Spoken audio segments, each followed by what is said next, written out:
What up, everybody? Welcome to another coffee hour with Paul Abernathy. Thanks for joining me on a Monday afternoon. We are live. This is not a broadcast of a recording. This is live. I got my coffee, got my cute cup. Says you had me at Wolf. And when is it a time for coffee?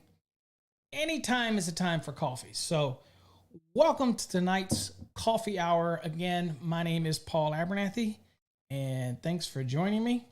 Love having you here. We all love the code, the National Electrical Code. I owe my entire career to the National Electrical Code. So thanks for joining me. Tonight's show, we will be looking at optional calculations for dwelling units or a single family dwelling. And so that's what our topic is tonight. Hopefully you've watched a previous coffee hour where I went over the standard method and you got something out of that standard method, because it's important that you know how to do the standard method. Why? Because even though we're going to do the optional method, which always ends up in a smaller service application versus a standard, you still got to know how to do the standard, because you got to know how to do what? You got to size that neutral. Okay. So we're using the standard method for that. 220.61 is found in part 3, which is for standard. Although we do get permission in the last sentence of part 5, 220.82a, that tells us that we can determine our neutral loads based on 220.61. So we end up getting back there. We don't have to worry about that. We'll make our way back there. But we're going to do the optional method. So hopefully you get something out of this optional method tonight. And again, as I always say, make sure you have your calculator handy. Make sure you got any pens to make some notes. You never know when my math could be wrong. You know, things happen. So I need you to be those eyes and ears. And remember, you can always post in the chat if you got any questions or anything you want to chime in about that's germane to our topic. And more than happy to talk about it. All right, so this is a code, and we're going to be looking at part 4 this evening. So it's the optional feeder and service load calculation. In our case, we're going to say it's a single family dwelling. Okay. So already off the bat, I have no idea what you're talking about, Seth. We're doing the optional method, so it got nothing to do with what you're talking about. All right, so welcome to the show anyway. So we're going to do the optional method for single family dwelling. And so let's kind of get started. So what we're going to do is we're going to go over into our presentation, and we'll get started from there.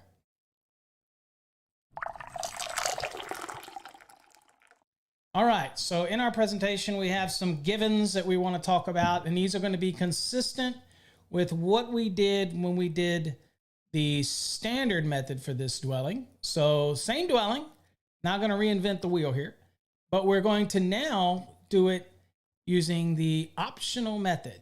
So as always, we're going to look at all the things we have on the screen here. Assume water heater, clothes dryers, counter-mounted cooking units, wall-mounted ovens, everything that was given or will be given in KW. It's going to be considered equivalent to KVA, right? We like to work things into VA. So we're going to try to do all that and work all that down. So we're going to look at some dimensions here and work that. So dwelling unit, the outside dimensions, 35 by 55. Okay, so that's our dwelling dimension. We have a front porch included within these overall dimensions. So that's included in that 35 by 55. So it's a front open porch. So as we saw, we're going to take that out of the equation. That comes out of the square footage. Where do we get all those rules? That's in 212.11 when it tells us how we come up with the square footage. Next, we have small appliance brand circuits. Now, the code says that we only need to have a minimum of 2, but we know we can go above code. And if you actually do install more than 2, you have to account for them. So in this case, we're putting 4 of them in this dwelling. Next, we have the laundry brand circuit. So the code also at that point says that you have to have at least 1. Again, we're talking single family dwelling. We are not talking multi-family dwellings where there's a laundry on site. We're talking single family dwellings. So if you're just itching to comment about the allowance, Save yourself some time because we're talking about single family dwellings and you only look foolish if you did so. Laundry braid circuits, it's going to be a minimum of 2. We've got, well, not a minimum of 2. We only need 1, but in our case, we got 2. Next is a water heater, 4.5 kW, which is the same as 4.5 kVA. And of course, you know I like to work things down to the VA, so 4,500 VA. But remember, again, kW is equivalent to kVA. Dishwasher, we have a 10 ampere at 120 volt dishwasher as an appliance. We don't use that motor rating for that dishwasher. It is considered a standardized, it's an appliance, so it doesn't come in a horsepower rating. Why is that important? Because in some cases, you'll get things that will all be in horsepower rating, and you'll get some things that will be in just plain amp ratings. Typically for things like when we're looking for the largest motor and stuff like that, we're looking for actual motors, horsepower ratings, and we typically wouldn't take things like the dishwasher and things like that. But what I will tell you is that in real world, and we're talking real world here, that additional 25% for the largest motors probably not going to change your factors. The good news is when it comes to the optional method, we ain't got to worry about that when it comes to the calculation, right? We only have to worry about that when we do the neutral. But we don't have to worry about that when we're doing the ungrounded hot conductors, right? So saves us that worry. The next we've got is the, say we got the trash compactor, 7.5 amperes at 120 volts. Of course, you all know, and I'm sure you all are savvy, and y'all know that we're going to have to take all of these ampere ratings and we're going to have to convert them into a VA value. And of course, we will as we move through this. I'm sure y'all already knew that. The next we have 3 attic fans, and I had a funny little comment on last video. The guy says, I don't know what he was getting. He said, the attic fan's 4.2. Well, there's 3 of them, fella. So 4.2 times 3 is 12.6. Oh, okay. Kind of wasted a comment there, didn't you? But anyway, there you go. 12.6 amperes. And it's 120 volt. There's 3 of them at 4.2 each. We have a clothes dryer in our case here, same as we did last time. It says 5.5 kW, which is equivalent to 5.5 kVA, which if we want to break it down, 5.5 times 1,000. So we're at 5,500, or you can remember the K signifies 1,000. So we're at 5,500 VA, right? Which would be equivalent to 5,500 watts. But you know me, I like the VA. We want to work at VA. Let's see here. We've got a counter mounted cooking unit. So it's got a cooktop, same as before. It's a 7 kW. And we have a wall mounted oven, which is a 6 kW. And at this point, these are nameplates, right? These are straight off the pieces of equipment. We have a electric heat. We have 3 banks that are separate heating for, it's in line with the air handler, but this is separate heating, which is 3 banks of 5 kW each. Okay, so 3 separate banks of 5 kW. And we'll look at how this kind of different ways that we might look at this so they can help you depending on what your situation is, whether or not you're dealing with a heat pump, supplemental heat, whether you're dealing with baseboard heat, or in this case, 3 separate. And we tell it to you this way so that it's very distinctively why we're saying it's 3 banks. And we'll discuss that later. But overall, it's 15 kW, which is, again, synonymous with what? Right, that's right. 15 kVA, or 15,000 VA, or 15,000 watts, although we like VA. Next, we got an air handler. Again, it's the blower motor, 3.2 amperes at 115 volts. We have air conditioner compressor at 16.6 amperes at 230 volts. And we have a condenser fan motor at 2 amperes at 115 volts. Now, the only difference here, which you might experience on an exam or somewhere, is probably in real life, is that these are probably going to be given, the air handler and a condenser fan motor and that type of thing, and as well as the air conditioning compressor. It's probably going to be given to you in values of horsepower. Okay, typically that's what you run into, right? So keeping that in mind, you could see it in many different ways. In our example here, we just already simplified it for you, but you're still going to have to calculate out and get the VA, because we're going to have the overall VA for us to even be able to do these calculations, right? All right, so we've kind of laid the foundation for what we need to do. Have a little coffee. Yes, it's 8 o'clock, 8:10, still having coffee. So we're going in. You can have coffee anytime. All right. So let's get into the first thing. What do we do? Okay. And of course, we will go to the code when necessary in order to look at anything. So what do we do first? We have to go to 220.82. We're going to be in part 4. Of course, that is the optional method. And we're going to be starting in part B, which is 220.82.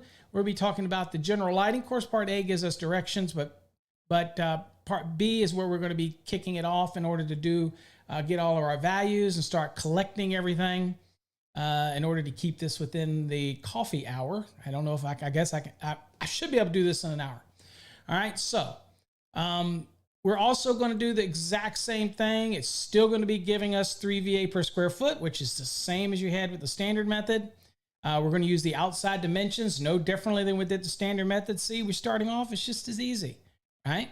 There's no different than we did with that standard method as we did with the previous coffee hour where I talked about the standard method. Nothing different. Obviously, also, we have that open porch of 70 feet that we have to deduct away from it. Okay, remember, that's part of those overall dimensions, and we've done it right here. We did 35 by 55. It's 1,925 square feet. But we're going to take away that 7 by 10 open porch, front porch. So that's 70 square feet. Got rid of that. So that gives us 1,855 times 3 VA per square foot. So that gives us 5,565 VA.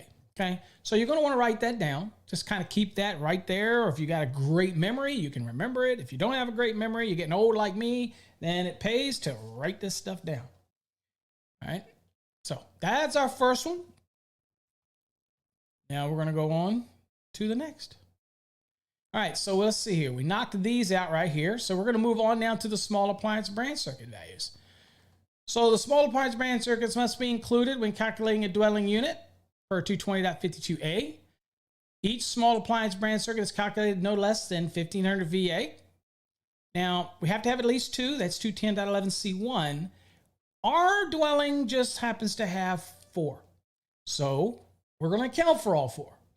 It's kind of something to remember. So if you're wiring a house and you do your minimum of 2, but you say, ooh, I want to add 1 more for the dining room. Ooh, I want to add 1 more for the pantry or whatnot. Guess what? You got to account for that. You got to add to it. If you're going to run another branch, small appliance branch circuit, you got to account for it. All right. All right. So we have 4 in our case here. In our single family, we have 4. So it's going to be 1,500 VA each. Okay. And these loads can be included in the general lighting load and subject to demand factors provided in 220.42 if we were doing the standard method, right? We got all those rules that you'd have to follow for that method. But we're doing the optional method. Okay, so bear with me. So we're going to take that 6,000. So that's where it differs. So the important note starts to differ a little bit than the standard method. Okay, little different in how we approach this. So we want to write this down, 6,000. All right, so let's tackle that laundry. Okay, so again, the laundry part, we're going to do, we have 2. And so what does it say? Well, the code says we have to have at least 1, and this is a single family dwelling. So we're not even going to get into whether or not it's a multifamily dwelling. We're going to do that at another coffee hour where I get into multifamily applications. And we'll be talking about those in 220.84. So that's for a future episode. Hopefully you'll join me with your coffee and we'll be able to have that discussion. We have at least 1 laundry. In our case, we've got 2. They're 1,500 VA each. So what we're going to do is we're going to account for that. So, and again, you see here it says laundry branch circuit. I have no idea why that says SABC, but who knows. So 2 times 1,500, that is 3,000. So we add that to our equation. So currently, here's what we got going on. We have got The 5,565 VA, we have that for their general lighting, right? We got that going on. We've got the small appliance branch circuit at 6,000. We got that going on. We got the laundry at 2 of them at 1,500 each. That's 3,000 going on. Now, here's where we start to get a little different, and we'll go look at the code. But here's where we get different. Because at this stage, if we were doing this, then we would go and be able to apply some demand factors in 220.42. But we're already going to get some good benefits here by using the optional method. So we don't want to do that, right? Now, there is some caveats here for the optional method, okay? One thing you have to understand to be able to do the optional method, it has to come up with the overall, has to be 100 amperes or greater at the end of this for you to be able to stick with this optional method, okay? If it is less than 100 amps, then you got to shift to the standard method, okay? So it tells us that right at the beginning. And a standard method, if you're not familiar with it, is part 3. We're in part 4. If you have not watched my previous coffee hour, please watch it. It's pretty good. It's not bad. I say so myself. I'm biased, of course. What can I say? All right. So now what we're going to do here, let's go look at the code and kind of get what our lay of the land here is. So here's what the code says. And so you see that A was just giving our general information. It tells us what this applies to, right? Single phase, 122 40 volt or 208 Y120 of a 3-wire set, the feeder. Again, it's 100 amperes or greater. We get all those rules. This is what tells us that in lieu of part 3, we can use part 4, all of those rules. And it tells us to take the results of 220.82b, which we're getting ready to do, and the results of 220.82c, which we are still going to do, and then add the two together, okay? So that's what we're doing. So ultimately, this becomes so much easier than doing the standard method, and most people are going to use the optional method, except, again, for the neutral. All right, so let's kind of see what we got here on the screen. Let me scroll slightly down a little bit so we can see everything we got going on. All right, so here's B. So we already done the first part, right? We did the 3 VA, that's 220.82B1. We did the 3 VA per square foot. We got that.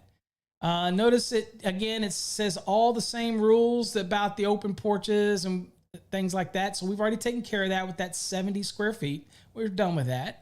Number 2 tells us about the 1,500 VA for 2-hour 20 amp small appliance branch circuits. We had 4. We got it. Also reminds us in there about the laundry. We had 2 laundry circuits. But again, only required 1 per the code. We got 2, so we're good. We've counted for that.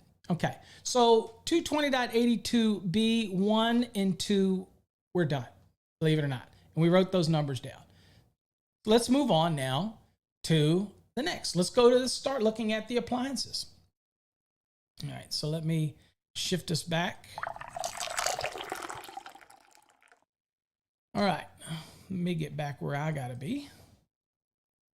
Okay, so we took everything, and this is what our totals were, right? So 5,565, we had 6,000, we had 3,000. You add them all up, that should be 14,565. Don't take my word for it. Calculate it out to verify. But that's what should be our general lighting and receptacle load values. We sit those there for a second. We're going to do something with it, but kind of bank those numbers right now. Just write those off to the side. All right, so we've kind of covered this part, all this up here. But now we're going to start getting into these appliances. All right, so what is an appliance? It's an appliance designates utilization equipment commonly built in standardized types, washing machines, things like that, disposals, all those things, dishwashers, all those things are built in standardized types and sizes, okay? Now, yes, they can vary, but typically they're going to have all the pretty much the same componentry, right? Again, reminding you for the purpose of these load calculations, kW is the same as kVA. Don't need to get that confused, okay? Now, when you're looking at the different motors, they will typically have, in the real world, they'll have a horsepower rating on it. That distinguishes that as a motor, especially if it's important for us, for example, when we're doing a standard calculation for the largest motor application. Now, in our case, the only time we're going to need that when we're doing the neutral is if our largest motor has neutral loads, right? Because we're sizing the ungrounded hot conductors right now. That's what we're doing. We're doing all that at this moment. But it's important to remind you that you could get your different things with a horsepower rating. Typically, a garbage disposer is going to have a horsepower rating. That's what you would use for that. Dishwashers are not. Typically, appliances just going to get a VA. Or you're going to have to compute a VA based on the amps that are written on the nameplate plus the voltage. So you'll have to calculate that out. In most cases, we'll give you that. But again, just be aware that you might have to do that. Okay, so, and again, how do you do that? Multiply voltage by amperage. Produces the volt amp. Okay.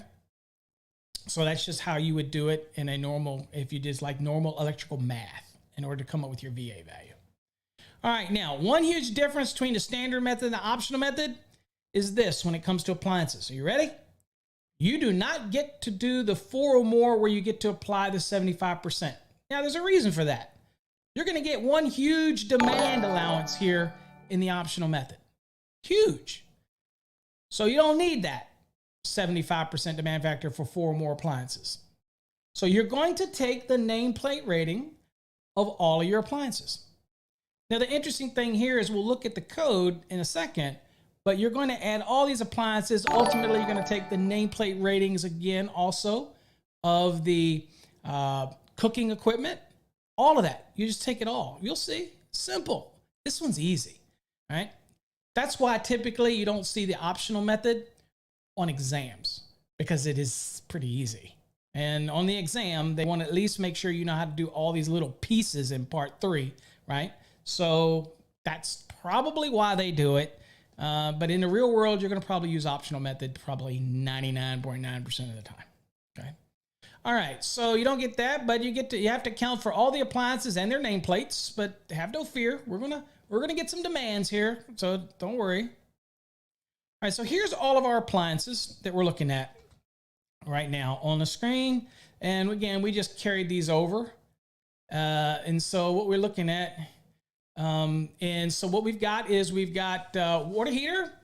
We look at that 4.5 kW. Of course, you and I both know by now we're savvy. We get this. We've watched other videos. We've watched many of our experts like Ryan Jackson. Ryan Jackson, welcome to the stream. Tom, welcome. And Seth and those. Oh, I see you. Oh, don't think I don't see it. Look at that. Yeah, I got coffee on me. It's coffee hour. Enjoy some coffee. Of course, if it's Ryan, he's probably got some beer from a local brewery or something, you know, one of those, what do you call microbrewery things? Probably got some of that cracking. All right, so we got a water heater, 4.5 kW. We know that we treat that the same as what? It's equivalent as what? kVA. Of course, we know we want to break all these things down into VA. That's how I like it. So 4,500 kW is the same as 4,500 VA. You know I like VA, so we're going to break it to that. We got that dishwasher. Now, remember what we talked about, the little math equation? Okay? In the math equation, we're going to take amps times the voltage, right? And that's how we're going to get VA. Trust me. Break this bad boy down into VA. Don't make it difficult for yourself. This is the optional method, man. This is, if you get these on an exam, piece of cake, brother. Real world, you're always using the optional method. I can promise you that. All right. Now, I say that with single family dwellings. And of course, the optional methods, we're going to use it when we do another coffee hour, when we're doing 3 or more in multifamily, then we'll obviously use the optional method there as well. But we'll get into that at a later date. All right, so there's the dishwasher. You see that's 1,200 VA. We had the in-sink waste disposal. Now, this is the first one here. In our case, the only one that's going to give a horsepower rating, typically the standard for a disposer. And this is a 0.5 horsepower. Of course, you all know, we don't need to rehash this. You know that if you're going to get a horsepower rating, you got to find the FLC. You find the FLC at 430.248, 249, 250, depending on what you're dealing with. Single phase, 3-phase. Well, we're single phase. So we're at 248, and that is 9.8 amperes. You could take the time and open up your code book, and I love when you open up your code book, okay? Blow that dust off of it, okay? People think I don't have it. It's right here, right here.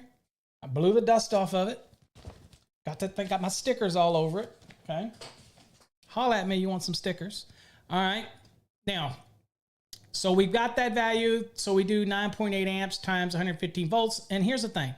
Always use the value they give you. If you're preparing for an exam, you and I both are sitting there going, well, you know, daggone well that it's 120 is the nominal. But if they give you 115, you're going to use 115. Of course, also with motor ratings, it typically corresponds with the motor rating, right? So it's 115 volts. And but you do have some nice information back there that tell you when you're back at the tables in 430.248, 249, 250. Up in the information above the table, it'll tell you that, yeah, but here's the nominal voltages, but it works with these values that are in our table. But on an exam, use that 115 volts as you see in the example. So we're doing 9.8 times 115, that's 1,127 VA. Trash compactor, 7.5 amperes is an appliance, comes in standardized sizes. I don't see them anymore, but we'll throw one in the calculation anyway. When I grew up, we had a trash compactor. The only thing it is, the trash compactor didn't work. I tried to fix it for my mom. I couldn't get that thing to work. It cost too much to replace the motor built into it and the way it interacted. So we still use it as a trash can, but it just wouldn't compact anything. What can you do? All right. So 7.5 amps times 120 volts, because that's what's given, and that gives us a 900 VA. Now we have attic fans. These attic fans, we're going to treat these as appliances. There's 3 of them. There's 4.2 amps each times 3. Okay. Now, if you're on an exam, you're taking an exam, be careful because they could give these in horsepower. If they give these in horsepower, then you know there could be motors, but chances are these will not be the largest motors. But again, you never know. They're usually not that very big fans. But just always be aware of that. In our equation, we're not. We're just giving to you the total amps. So 4.2 times 3, 12.6. 12.6 times 120 is 1,512 VA. Let's see what we got here. I get some beeping coming up on my screen. Sorry about that. Oh, it's just my brother back in Virginia. It's cold back in Virginia. All right. So 12.6 amps, that accounts for all 3 of them. Times 120 volts, that's 1,512 VA. All right, so all these are all of our fixed appliances so far, right? So far. So this is 4,500, 1,200, 1,127, 900, and 1,512. Should be 9,239. Don't trust me. Check the math. Verify for yourself. But we're not done, okay? Now, I can show you that because we're going to go look at the code.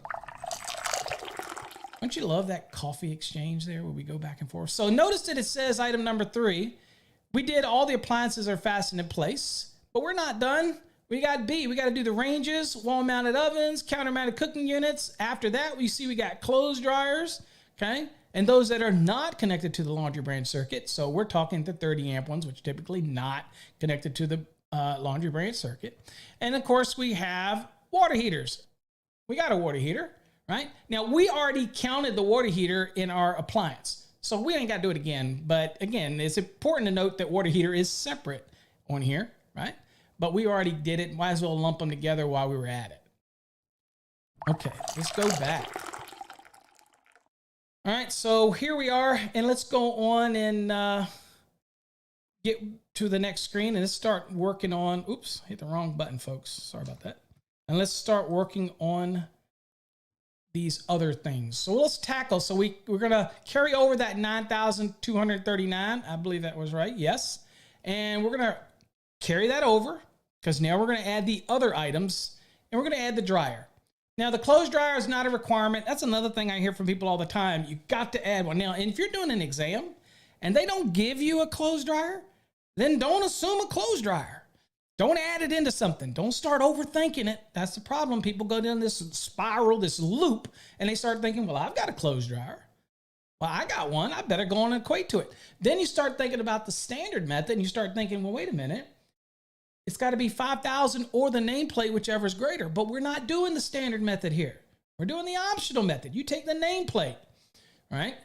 Now, just remember, if they don't give you a clothes dryer, don't assume a clothes dryer.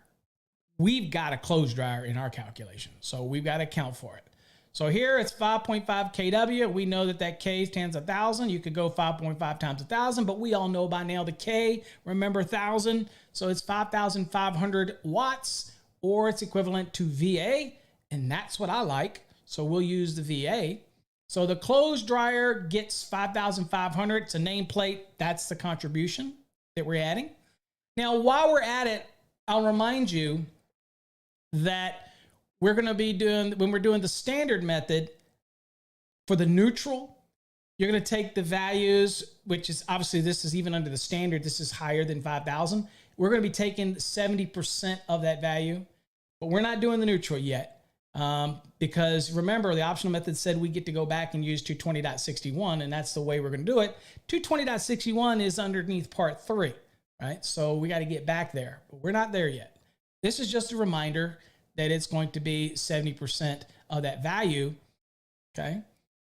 Now, so we carry over that 9,239 for that, and so we add the 5,500 VA to it for that dryer, and that gives us 14,739, okay?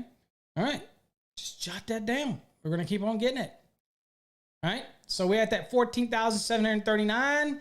Now we're going to deal with the cooking. Now here's another issue where it's dramatically different than the standard method. You don't have to worry about this 220.55. You don't have to worry about any of that. Tell you what you do. You just take the nameplate. That's it, okay? So in this case right here, we take the nameplate. We have one that is 7 and one that is 6. Now, it would probably be a good time to remind you that when we go back and we do the neutral calculation, then we still have to do it using the standard method. So that's why it's so important that you understand how to do the standard method. I don't know how many times I've heard people say, don't worry about learning the standard method. I don't know how you do this without learning the standard method. Now just think of this as the easy method, but you still got to know how to do the standard method, okay? So, because we're going to have to do that to be able to size the neutral conductor, okay? Can't use the optional method for that. All right, so in this case, we've got a 7,000 and a 6,000. Yep, you guessed it. You take that 14,739 that we got from the up to this point, and you simply add 7,000 and 6,000 to it. That should give us 27,739. Now, our cooking loads was 7,000 and 6,000, okay? But we added that to the 14,739, okay? Because that was part of the process that we're going through. So we do that, and we keep on getting it. All right, so at this stage, and we already added the water heater earlier, we're done B. So we get to do something now with B. We get to apply some demand factors, right? Okay, you're wondering when we're going to apply demand factors, but here we go. So we take the 14,565, which we got earlier from the general lighting, receptacle, and laundry load applications. And then we moved on to the appliances, which is cooking and the fixed appliances and the water heater and all that, the dryer, and that was 27,739, right? So we add these two together, we have 42,304, okay? So don't trust me. Get your calculator and verify that, as I'm going to do right now. Just to be sure, 42,304. Okay, we're good to go. All right, so in our code book, what does it say we have to do? So we're going to go back to the code book and look at it so that we can see what the code book says. All right, so in our code book, right, we're going to look at this top line up here.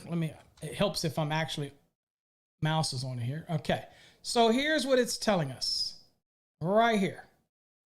Okay, it says the general calculated load shall not be less than 100% of the first 10,000 kVA plus 40% of the remainder of the following. Okay, all right. So that's our directive right there in order for us to do some work, right? All right, let's do some work. Let's go back to the calculation. All right, so back here at the calculation, here's what we've got. We've got the first 10,000, so we're going to take that 42,304. We're going to take 10 away from it, stick it to the side. And that leaves us with 32,304. We take that 32,304, we do that at 40%.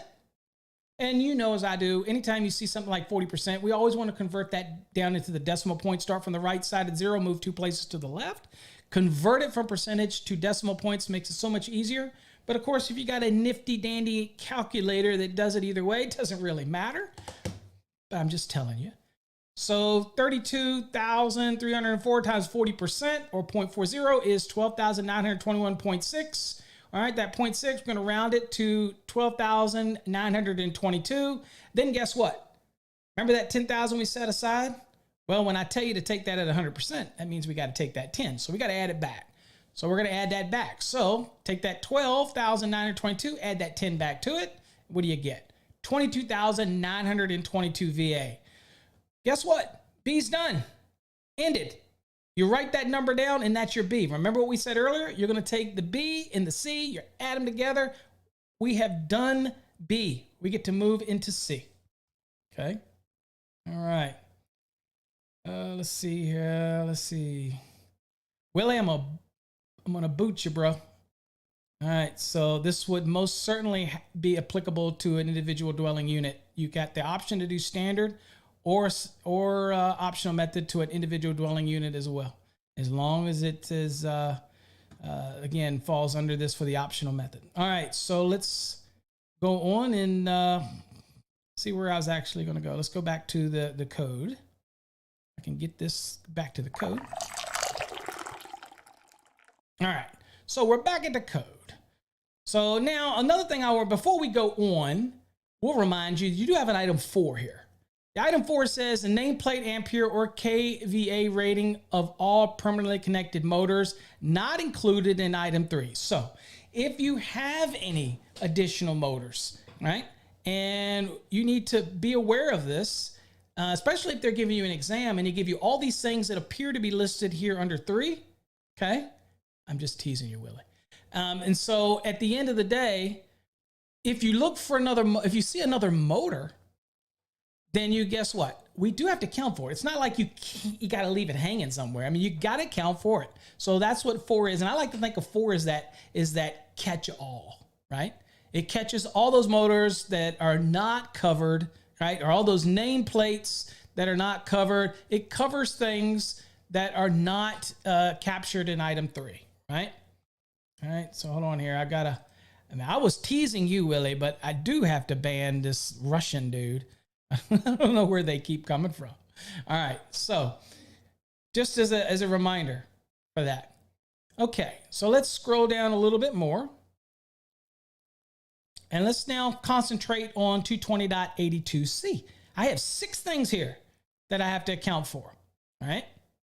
So there's 6 of them. Number 1 is dealing with, and we'll look at our example, but we got number 1 that is dealing with the nameplate ratings of the air conditioning and cooling. Okay, seems simple, right? Just take all the values for the air conditioning, everything that's associated with it, and that's at 100%. Okay. Remember, we're taking the larger, and I got 6 selections here.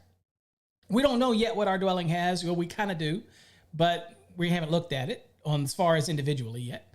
Next one is 100 ampere, 100% of the nameplate rating of the heat pump when the heat pump is used without any supplemental electric heat. So take the nameplate from the heat pump. If you got a heat pump, you don't have supplemental heat, boom, take it. If that's, that's the larger, go with it.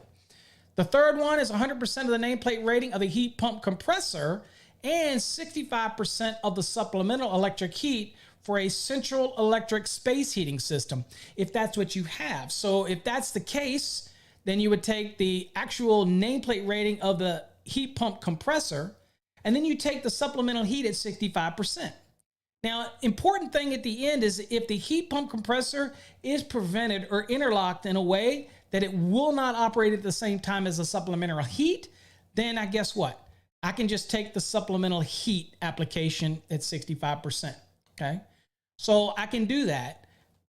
If I cannot guarantee that the heat pump compressor and the supplemental heat will not operate at the same time, then guess what? They are not non-coincidental in their setup. So I would have to actually take the supplemental heat at 100%, excuse me, at 65%, and I would have to take the air conditioning at 100, the heat pump compressor, I should say, at 100%. And I add the two together, okay? Not what we have, but if I did have that, just follow the rules. Let's see here. The fourth one, 65% of the nameplate rating of electric space heating if less than 4 separately controlled units. And then number 5 says 40% of the nameplate rating of electric space heating if 4 or more separately controlled units. And then number 6 says 100% of the nameplate rating of an electric thermal storage and other heating systems where the usual load is expected to be continuous at the full nameplate value. If you have one of those type of electric thermal storage units, then you're going to know what the rating is based on the nameplate of that. So depending on which one of these, now we're going to look at 2 scenarios, and the scenario that we're going to use is going to be option number 4. Assume that each one of these are separately controlled heating units, but I will also show you an example where they could be supplemental heat to, let's say, a heat pump. Again, depending on what you run into as far as your application, right? And only you're going to know it. And if it's on an exam, they're going to tell you, okay? They can't assume anything. They've got to let you know what they're dealing with. Worst case scenario, guys, is you want to go with the one that fits your best selective choice and roll with that, okay? But I'll show you as we go through it. So let me get back to the PowerPoint. And let's see how we're doing on time. I better roll here. I don't ever do an hour when it's an hour. I don't know why. I never can. Okay. So let's go on. So we write that number down. Let's move at it later. Okay, now let's take a deep breath and let's look at the loads here. All right, so what we've got here is, unlike the standard method, when you compare the optional method, you size options, you choose the largest of the 6 that we have. In this case, we're going to say the electric heat is 3 banks of 5 kW, so we're going to say that is separate heating, that type of thing. Separately controlled. Probably could have said that better, but we'll go with that. But I'll show you another method if it was not. All right, remember, it just depends on what your situation is. All right, so first thing is we want to convert all these values just so we know what we're working with, to convert them to VA. So because I've got everything. Now, I don't have to do that with the heat. That's 3 banks of 5, so that's 15 kW, which is same as 15,000 watts, 15,000 VA. I don't need to do anything there with that. That's good enough. The air handler, again, we do have to convert here, 3.2 amperes times 115 volts, and I believe we do that right here, and that is 368 VA. And then we have the air conditioning compressor at 16.6 amperes at 230, and I believe that is 3,818. And then, of course, we have the condenser fan motor. That's 2 amperes times 115. I believe that's 230 VA, okay? So, and of course, again, the heat is 3 of them at 5 kW each for a total of 15, okay? So that's our heat. And then these are others that our other have for everything else. So we've got everything that we need to do the calc. All right, let's look at number 1. So option number 1 was 220.82C1. It says 100% of the nameplate rating of the air conditioning and cooling. Well, we do not have air conditioning in our values, so let's do that first. So we have to work the values up. It wasn't given to us as one lump sum. So we have the air conditioning at 3,818. We already did that.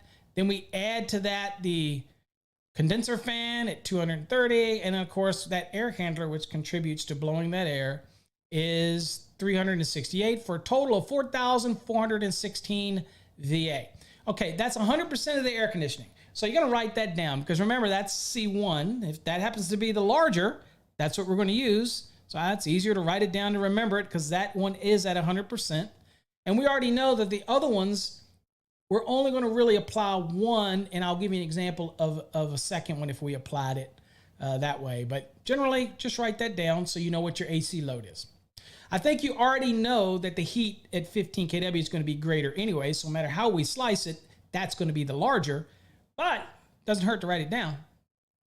All right, number 2, C2 was 100% of the nameplate rating of the heat pump when the heat pump is used without any supplemental heat. In some places in the country, you don't need the supplemental heat.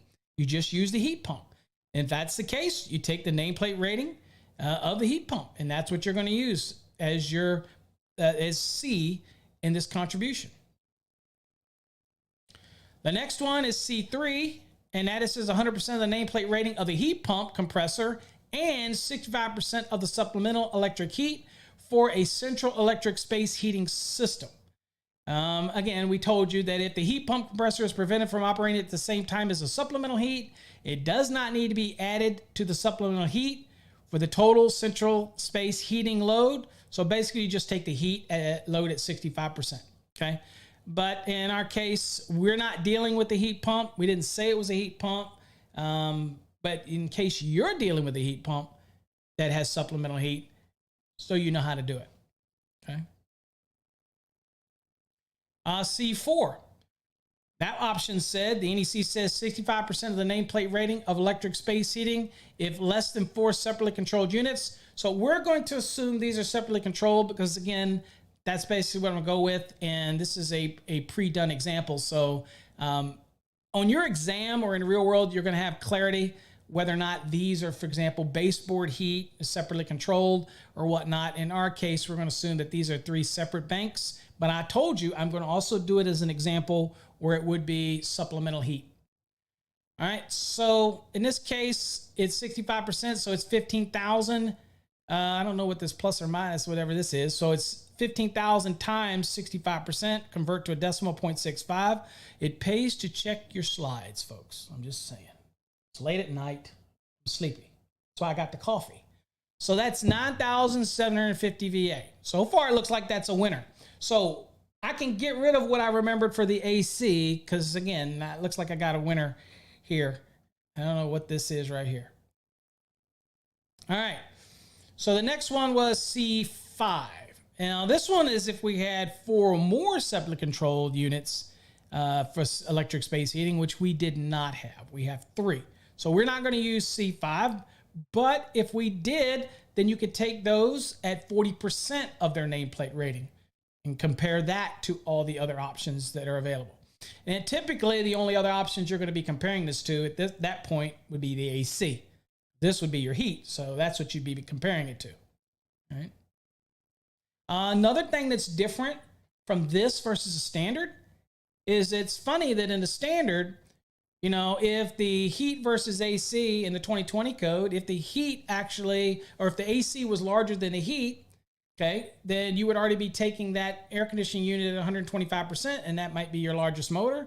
We don't have that worry here in the optional method, okay? So you don't compare heat versus AC, and if the heat beats the AC, but the AC has the largest motor, then you recalculated AC, the air conditioning compressor, at 125% plus the sum of the other things like the fan motor and air handler motor, and then compare them against heat again, and if the heat still wins, you keep the heat. We don't have any of that to worry about. Kind of weird. I don't even know why we do that for the standard method, to be honest with you, when we don't do anything like that here in the optional method. But, you know, those crazy code panel people, I don't know. Anyway, so that's what we've got. Okay, so this one doesn't apply to us, so we'll just keep on going. And then, of course, this one here is with the electric thermal storage. Again, we would take the full nameplate value for that. So you keep it at 100% of the nameplate value. Clearly, if you're doing one with this and you have one of these electric thermal storage units, then you'll know, just take the nameplate value from it, and that's what you're going to add for your contribution, and obviously compare that to your AC or that type of thing. And so whichever's larger is the one you're going to go with. All right, so theoretically now at this point, we've kind of covered all of these pieces. So we've kind of looked at them. So now we're going to start throwing things together. So now it's crunch time. We took the 22,922 from all of our B calculations. Remember, you wrote those down. And then we took our value from the C, which we determined was the 5 kWs for 15 kW, but we were able to apply 65%.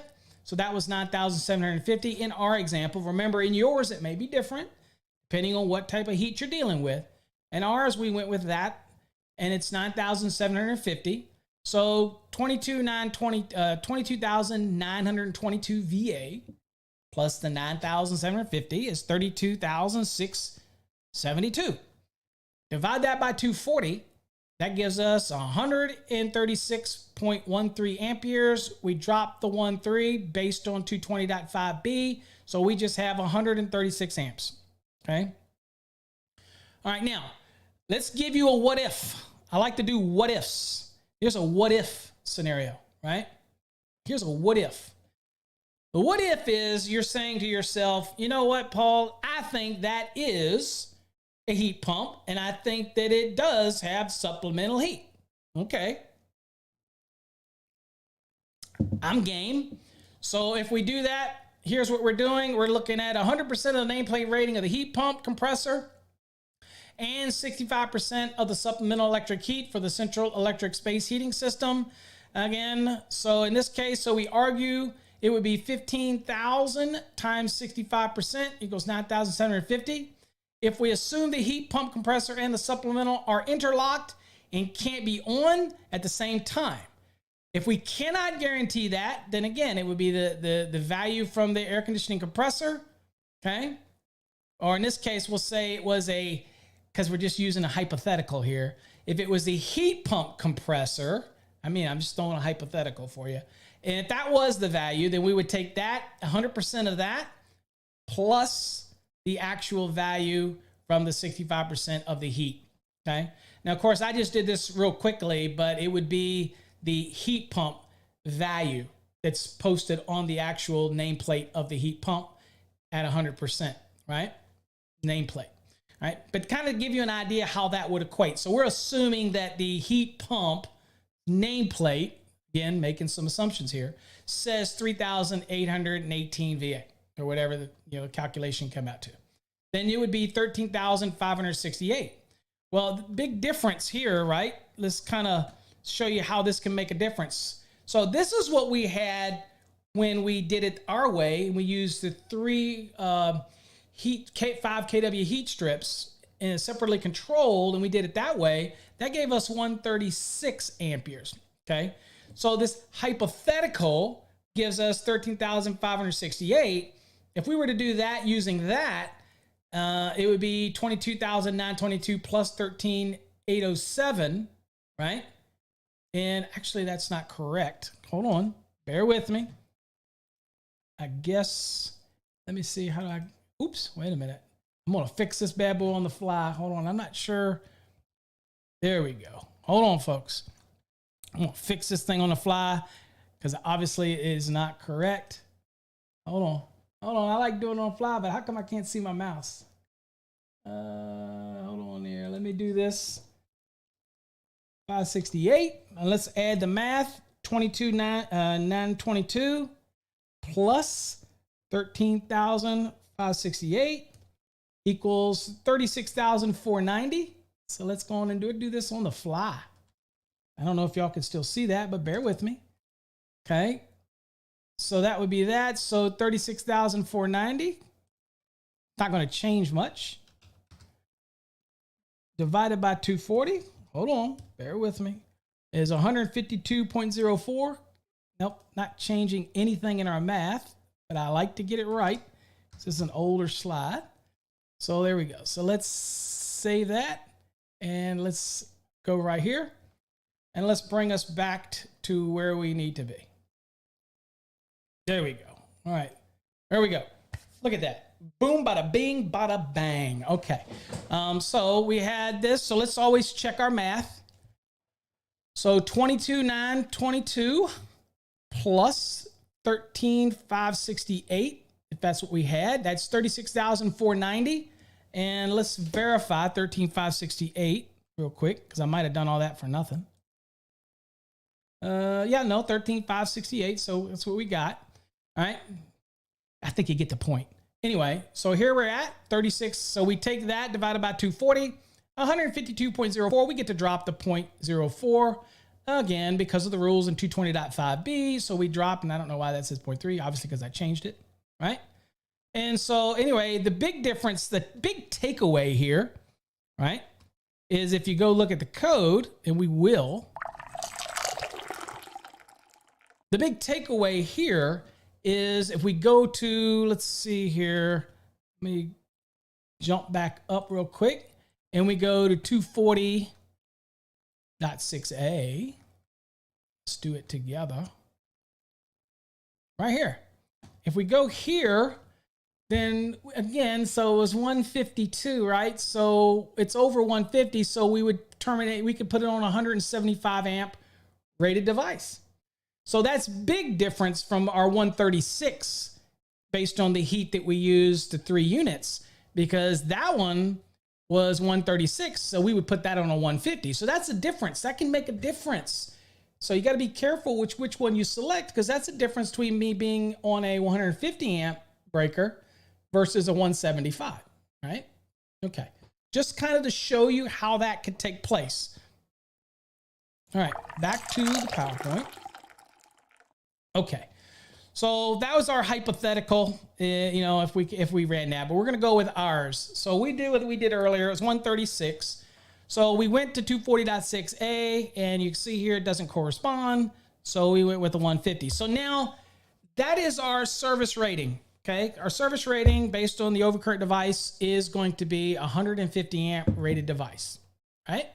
Okay. So we now know that our calculation for the optional method was 136 amps based on what we chose. Being very aware that depending on the different heat that you might be dealing with, it could put you into a different breaker altogether, right? And it's going to affect everything, because once we have a different breaker, then it could affect our minimum conductor sizing, right? All right, so there you go. We're at 150. Now, here's the next step. People ask me, now, when do I apply 310.12? The answer to that question is, if you're on an exam or in the real world, you always will apply 310.12 as long as it's applicable, right? So the service rating, in our case, doing a service, is rated 100 to 400 amperes. Of course, to use the optional method, it'd have to be over 100 anyway, right? So we have 100 to 400 amps. It's a single phase, 122/40, so we're good there. No any problems with that. So what does it tell us in 310.12a? Which, if you're not in the 2020, it's 310.15b7.1, because we're talking about a service here, okay? And if you are looking at that, it basically will say that we can apply the 83% rule to that. Now, they put the table back in there. In 2017, it was back in the form of Annex D. By putting the table back in it, I guess it's one of the things by popular demand. Everybody wanted it. I didn't see the point, because, again, you can only use that table if no conditions of use take place. It means you don't have more than 3 current carrying conductors. Your temperature is 30 degrees Celsius, 86 degrees Fahrenheit. If any of those variables change, then you can't use that little table. You're going to have to use 310.16. You're going to have to apply adjustment and corrections accordingly. And at the end of the day, it's still got to be conductors that can't be less than 83% if you want to utilize 310.12. Okay? Now, can you size them full size without using 310.12? Absolutely. That's totally up to you. If you want to do that, I work for a company that sells wire and cables. So if you want to make everything 1,000 kc mils and you can make it work out for you, you go for that. Okay. Make sure it's copper. I'm just saying, but you don't have to. Okay. So if you're preparing for an exam, more often than not, most of the exams that I've worked on is going to be pushing you to know that you can utilize 310.12. Okay. All right. So 83% rule here. So the maximum service feeder rating permitted when used in 310.12 can't be over 400 amps, not an issue with ours. So in our case, since we determined that the size of the breaker or the service rating based on the breaker is 150 amps, 83% of that. So you simply take 150, okay, 150 times 0.83, and that gives you 124.5, okay, or 125, or you could go, well, because it's a 0.5, we're rounding it to 125. So 124.5 becomes 125. Okay. So what does that mean? That means I got to hunt for a conductor that's good for 125 amperes. Now I'm going to be in a 75 degrees C1 because, again, we are over 100 amps. So 110.14C. So we're typically, now what I didn't tell you and what you might get on exams is they might tell you that it's THHN, THWN-2, and all that type of thing. But always be familiar with the small conductor rules. Be familiar with the conductor sizing and termination rules. Be familiar with overcurrent protection device rules, all those different things. But for us, we're focused on the fact that we are over 100 amps, so we're going to be in a 75-degree column. And we need to find a conductor that's good for what? At least 83% of the service rating, which is 125 amperes. So if we go and look, we will see that it is going to be a 1 gauge. So that 1 gauge copper is good for 130 amperes, right? Okay, so that is the minimum size conductor acceptable if all of the rules in 310.12 apply. And again, if you're in the 2017 code, it's 310.15b7, okay? And specifically for services is B71, all right? Now, if it's aluminum you're using, same thing, 75-degree column, go to 310.16, just find a conductor that's going to be able to handle the load and minimum size as we calculated the 83% rule. And so that looks like that choice would be a 2-aught aluminum, which is 135 amperes. That works fine too. That's what your choice is. So the answer as far as the minimum size conductor would be 1 gauge copper or 2-aught aluminum. That's our sizing. And we also determined that our service rating as far as the overcurrent device is 150. So we kind of answered all those. Now, bonus question, what is the minimum size for grounding electroconductor to a water pipe ground electrode, assuming it's supplemented, right? So again, you know that's a water pipe ground, you got to supplement it. But you're not keen on that. That's already been taken care of by somebody else. We want to know what we got to run to the water pipe ground. Well, if you go to 250.66, and the reason that we're going to go to the table right away is because we could go to 250.66 A, B, or C if it was those types and it was a rod pipe or plate. If we were dealing with a concrete cased electrode or a ground ring, we could go there. We're not, we're a water pipe. So we're going to go to the actual table, and it's based on the size of the largest ungrounded conductor. In our case, we said it was a 1 copper, right? Okay, 1 copper. It says 1, you go over, and it says a 6 gauge, okay? So if we were doing that, it would be a 6 gauge copper conductor going to our water pipe ground under this application, okay? That's the size of our conductor. All right, let's go on. Let's think of a bonus question there for you. All right, so now we've done that. We sized everything. Now we got to pick up these neutrals. Now, with the neutral, we got to remember that we're doing everything based on the standard calculation. So this is going to mean that you remember what we did in the previous video, whereas we did the standard method. So these are the values that we're going to be keying in on for the standard, for the neutral, because all of these have a neutral component to them, right? These do not. However, the reason that your clothes dryer and cooking units and ovens are not highlighted because they do have a value that you're going to have to account for. It's just not inherently up front that when we're talking about 120 volt and 115 volt loads, but it will be something you have to take into consideration, okay? So let's do that. So the first thing is simple, the same way we do it with all standard calculations. 35 times 55 is 1,925. Take away that 70, remember the porch area, that's 1,855 times 3 VA, it's 5,565 so far, same as the standard, you've done this before. Next, you have the 4 small appliance branch circuits at 1,500 VA each. So 1,500 times 4 is 6,000 VA. You have the 2 laundry, remember, just like it shows on the screen, 1,500 VA each times 2, that's 3,000 VA. Now, again, at this point, we do get to apply the demand factors in 220.42, right? Because we're doing a standard calculation, even though we're doing the neutral, it still applies. So we take the first 3,000 at 100%, and we take the portion from the 3,001 up to the next 120,000, or we like to say the next 117,000 over the 3,000. So we add up all those. That was 14,565. Take 3 away from that. What does that leave me? 11,565. Take that at 35% because that's what's in 220.42, the table, okay, for the dwelling. And that leaves me with a value of what? 4,048. Now, what I got to do? I got to take that 3,000 at 100%. I got to add it back. That's how we got the 7,048. So that was our general lighting under the standard method. Remember, we're calculating neutral right now. Okay. Next is take those appliances. Again, we don't have to worry about the water heater. That's 240 volt. But we have all these other appliances here that we're dealing with. And now remember, we have now shifted into part 3 again because we're doing the neutral. And remember the allowance where it says if we have what? 4 or more fixed appliances, then we can apply demand factor to those values. All right, well, what do we got? How many do we have here?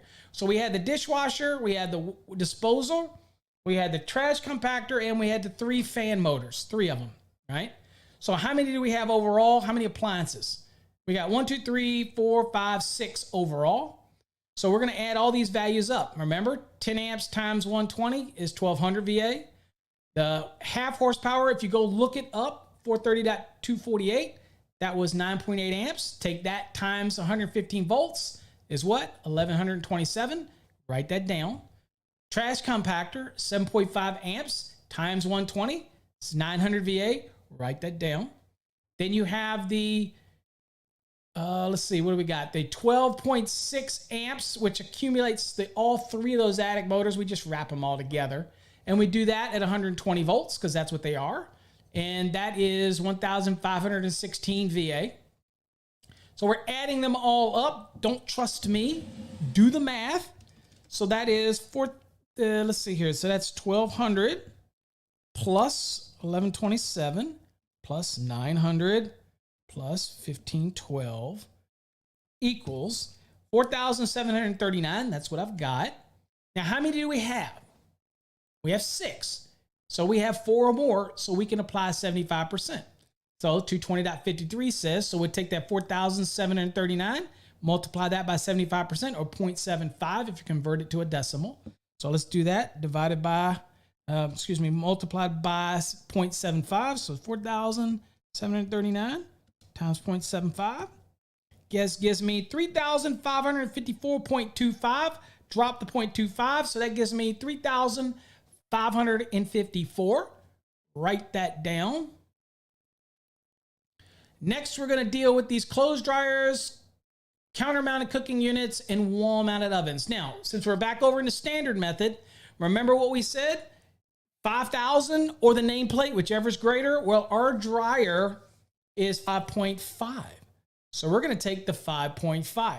Now, remember what it says in 220.61b?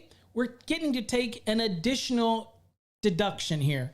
And so what we're going to do, and the code permits us to do this, is we're going to take that 5,500 times 0.70, and that is 3,850. That's our contribution for the dryer for the neutral. Remember, it's 4 conductors, 2 hots, a neutral, and equipment ground. Okay. All right, so we write that down. Next, dealing with our cooking units here. So we have a counter-mounted cooking unit, which is a cooktop, and we have a wall-mounted oven. Okay. Now, you're going to do this the same way you would in the standard method. You're going to go to 220.55. In this case, you'll notice that both of these cooking units here fall under column B. Because you have a column A, you have a column B, and you have a column C. Column C, you always apply, except where note 3 applies. So since we have cooking units that falls under other columns than C, okay, and we're still going to compare it to C, by the way, we're permitted, in lieu of using column C, we can use A or B. Now, if I have some that fall in A and some that fall in B, then I'm going to do all my values for A, and I'm going to do all my values for those that fall in B, and then I'm going to add them together, and then I'm going to compare that to C. But in this case, they both fall under B. So what I'm going to do is say, okay, what do I do with this value? All right, since they both fall under V, I'm going to go down the column in column B, and there's 2 units. So I'm going to add the 2 together, which is the 6 and the 7. That's 13, right? And I get to apply the multiplier. And the multiplier for 2 units is 65%. So I do 13 times 0.65. So let's do that. So it's 13. And I like to do the whole value, 13,000 times 0.65. And that gives me 8,450, right? So that's 8.45 kW, and we know we like to break that all the way down into VA. So that's 8,450 VA watts synonymous, okay? And now we get to take that at 70%. So we take that value times 0.70 equals 5,915. So that is our cooking contribution. Remember, we're adding all these things up. Don't worry, we'll bring it at summary at the end.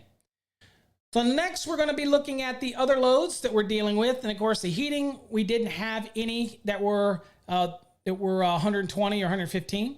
But we do have some air conditioning components that are. We have the air handler and we have the condenser fan motor. And so that was 3.2 amperes. We already did the math on these earlier. And 3.2 times 115, that gave us the total value. And I don't see the, yeah, right there. That's 368 VA. And then, of course, we had the 2 times 115. That was the 230. So we just add these two together. And that gives us 598 VA. So those are the contributions for those two. All right, the last thing we need to calculate is the largest motor. So in this case, we're only looking for the largest motor that has the neutral contribution, right? In this case, it was the 1/2 horsepower in-sink waste disposal, which is our largest motor. And incidentally, it was the only one that was listed with an HP rating. It just so also happens to be 120 volts. So it has a neutral contribution, right? So we did that here. So we took that in-sink waste disposal. And again, that one was 1,127. And we could compare all of these if they were motors. And these attic fans could be, depending on how your equation's given to you. In ours, we did not, okay? So in this case, you would only compare one of the motors anyway, so that wouldn't be anywhere near the size of that in-sink waste disposer. So we obviously, even if we had 3 attic fans, they're probably going to be much smaller motors. They're not going to be 1/2 horsepower, probably an attic fan in a dwelling.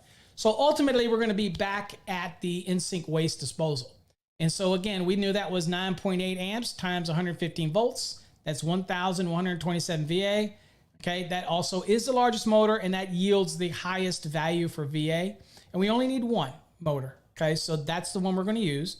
So we take that VA times 25% or 0.25, if you like to do like I do, break it down into the decimals.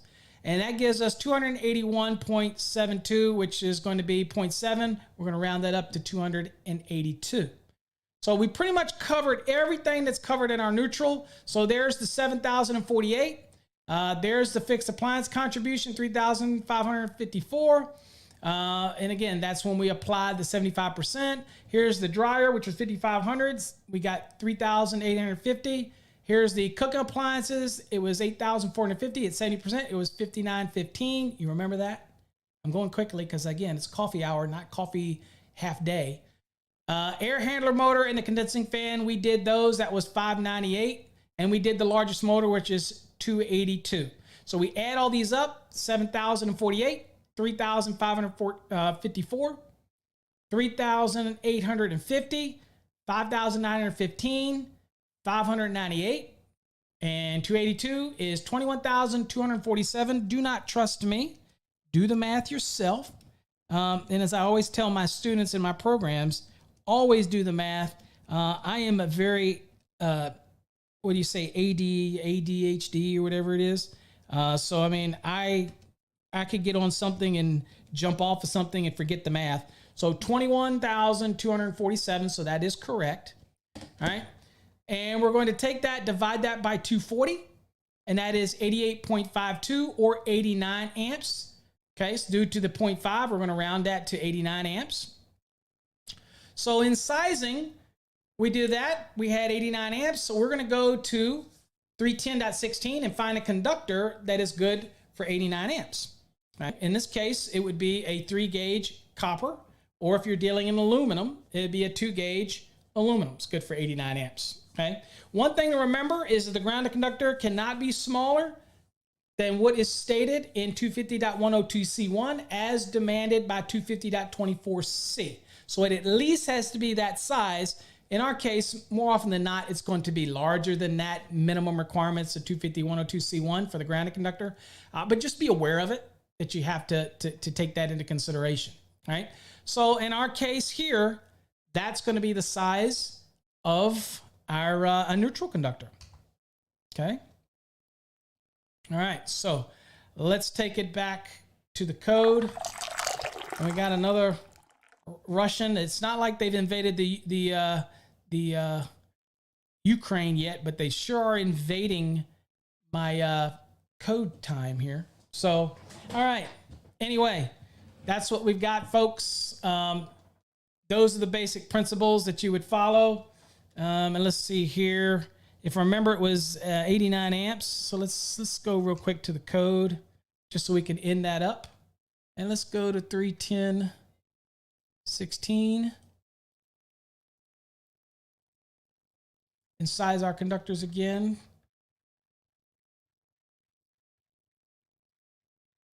Bear with me. I'll get there. Okay. So here we are right here under 75 degrees C. So 136. Let's see here. We're under our sizing here. Remember, we were doing the 83% rule. So that's how we got that value. But we were doing the neutral this time, and that was 89. So 89, that's where we got the 3 right here. Just made it and just jumped us into the 3. So 3 is good for 100, and our neutral was 89. So that's why that's a 3. But if we were choosing over here, we got to jump into a 2. And that's what we've got for the 100, good for 100.